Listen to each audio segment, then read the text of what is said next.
میں یہ سوچتا سوچتا سو گیا کہ بلو باجی کے پاس جا کر ان سے مناہل کے بارے میں بات کروں گا اور دوسرا جاتے ہوئے ان کے لیے بکے بھی لے جاؤں گا۔ میرا دل اندر سے بہت بے چین تھا کیونکہ میں نے فیصلہ کر لیا تھا کہ صبح بلو باجی کا کام کروں گا۔ ایک فیصلہ میں نے اور کیا تھا کہ میں مناہل کو اپنے پیار کا یقین دلاؤں گا اور اس کے دل میں اپنے لیے محبت پیدا کروں گا۔ اس کے علاوہ میں اس کے ساتھ کچھ بھی نہیں کروں گا کیونکہ میں اسے سچا پیار کرتا تھا اور میں اس سے شادی کرنا چاہتا تھا۔ میں صبح 9 بجے سو کر اٹھا تو میں نے اپنا موبائل دیکھا۔ موبائل پر بلو باجی کا میسج آیا ہوا تھا۔ بلو باجی نے کہا، عثمان جب فری ہو گئے تو میرے گھر چکر لگانا۔ میں نے بلو باجی کو میسج کیا کہ میں ناشتہ کر کے آتا ہوں۔ میں نے گرم پانی کا شاور لیا اور اپنے کمرے سے باہر آ گیا۔ عائشہ اور نمرہ اٹھ گئی تھیں جبکہ مناہل ابھی تک سو رہی تھی۔ میں نے عائشہ سے پوچھا، مناہل ابھی تک نہیں اٹھی؟ عائشہ نے کہا، بھائی مناہل رات 3 بجے تو سوئی تھی، وہ پوری رات ناول پڑھتی رہی ہے۔ عائشہ میرے پاس آئی اور کہنے لگی، بھائی آپ کے ناول مناہل نے پڑھنے شروع کر دیے ہیں، وہ جلدی آپ کی بات مان جائے گی۔ میں نے عائشہ سے کہا کہ میں نے اسے وہ والے ناول نہیں دیے۔ عائشہ مسکرائی اور کہنے لگی، بھائی مناہل کی دفعہ آپ کا پیار جاگ گیا ہے اور میری دفعہ تو آپ کا کچھ اور جاگ گیا تھا۔ عائشہ کہنے لگی، اچھا بھائی چھوڑیں یہ باتیں، اب مجھے بتائیں آپ مجھے جہاز کی سیر کب کروائیں گے؟ میں نے کہا جب مناہل چلی جائے گی تو پارک لے جا کر کروا دوں گا۔ میں نے عائشہ سے کہا کہ ناشتہ تیار ہے کہ نہیں؟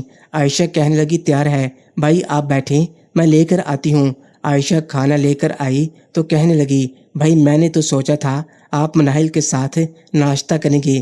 میں نے کہا وہ ناشتے میں روٹی نہیں کھاتی، وہ ناشتے میں سینڈوچ اور چائے کا 1 کپ لیتی ہے۔ ناشتہ کرنے کے بعد میں نے عائشہ سے کہا کہ میں بلو باجی کے گھر جا رہا ہوں۔ عائشہ نے میری طرف دیکھا اور ایک شیطانی مسکراہٹ دی اور کہا، ٹھیک ہے بھائی۔ میں اپنے گھر سے نکلا اور بلو باجی کے گھر پہنچا۔ بلو باجی کے گھر پہنچ کر میں نے ان کے دروازے کی بیل دی۔ تقریباً 2 منٹ انتظار کرنے کے بعد دروازہ کھلا۔ بلو باجی نے رات والی بلیک کلر کی فراک اتار دی تھی۔ اب وہ گھر کے نارمل کپڑوں میں تھیں جو کافی گیلے تھے، شاید انہوں نے واشنگ مشین لگائی ہوئی تھی۔ اب وہ اپنے اور کامران انکل کے کپڑے دھو رہی تھیں، اس وجہ سے ان کے کپڑے گیلے تھے، لیکن ان کی آنکھوں میں لگا آئی لائنر ابھی بھی موجود تھا جو ان کی آنکھوں کو خوبصورت بنانے کے ساتھ ساتھ ان کے پورے چہرے کو خوبصورت بنا رہا تھا۔ انہوں نے اپنے بالوں کا جوڑا بنایا ہوا تھا۔ بلو باجی مجھے آج بہت ہی پیاری لگ رہی تھیں۔ ان کا معصومانہ چہرہ مجھے کسی پری سے کم نہیں لگ رہا تھا۔ میں نے بلو باجی کو سلام کیا اور انہوں نے میرے سلام کا جواب دیا اور مجھے کہا، عثمان اندر آ جاؤ۔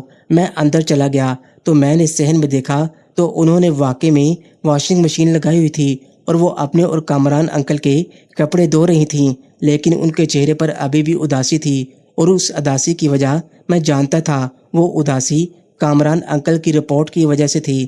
بلو باجی نے اپنی کمر پر ہاتھ رکھا ہوا تھا۔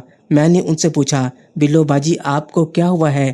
بلو باجی نے کہا، عثمان میں کپڑے دھو کر بالٹی میں ڈال کر اوپر چھت پر لے جا رہی تھی کہ میری کمر کی درد نکل آئی۔ میں نے کہا، بلو باجی حد ہوتی ہے، اگر انکل گھر نہیں تھے تو آپ مجھے بلا لیتی۔ بلو باجی نے کہا، اس لیے تم کو بلایا ہے۔ میں نے کہا، بلو باجی لیکن اب تو دیر ہو چکی ہے، اب آپ کی کمر کی درد نکل آئی ہے۔ بلو باجی کہنے لگی، کچھ نہیں ہوتا، میں نے پین کلر لی ہے، کچھ دیر میں آرام آ جائے گا۔ میں نے کہا، بلو باجی آپ بیٹھ جائیں، میں کپڑے دھو دیتا ہوں۔ بلو باجی نے کہا، عثمان تم پاگل ہو گئے ہو جو کپڑے دھو گے، بھلا مرد بھی کپڑے دھوتے ہیں؟ میں نے بلو باجی سے کہا، جی مرد بھی کپڑے دھوتے ہیں اگر ان کو اپنی عورت کا احساس ہو۔ بلو باجی نے کہا، میں تمہاری عورت نہیں ہوں، میں تمہاری ٹیچر ہوں۔ میں بلو باجی کے پاس گیا اور ان کا منہ اپنی طرف کر کے ان کی آنکھوں میں دیکھ کر کہا، کیا آپ کو اب بھی لگتا ہے کہ آپ میری صرف ٹیچر ہو؟ بلو باجی نے اپنی آنکھیں نیچے کر لیں۔ میں نے بلو باجی سے کہا، آپ بیٹھے میں کپڑے دھوتا ہوں۔ بلو باجی نے کہا، نہیں عثمان، اگر کوئی آ گیا تو دیکھ لے گا، یہ اچھی بات نہیں ہے۔ میں نے کہا، کوئی آئے گا میں باہر کا دروازہ بند کر دیتا ہوں۔ میں جلدی سے بھاگ کر گیا اور باہر کا دروازہ بند کر دیا۔ بلو باجی نے کہا، عثمان مجھے خود اچھا نہیں لگے گا کہ تم کپڑے دھو، ہم ایک کام کرتے ہیں، میں کپڑے مشین سے نکال کر بالٹی میں ڈال دیتی ہوں، تم اوپر چھت پر چھوڑنا، میں اوپر خود جا کر کپڑے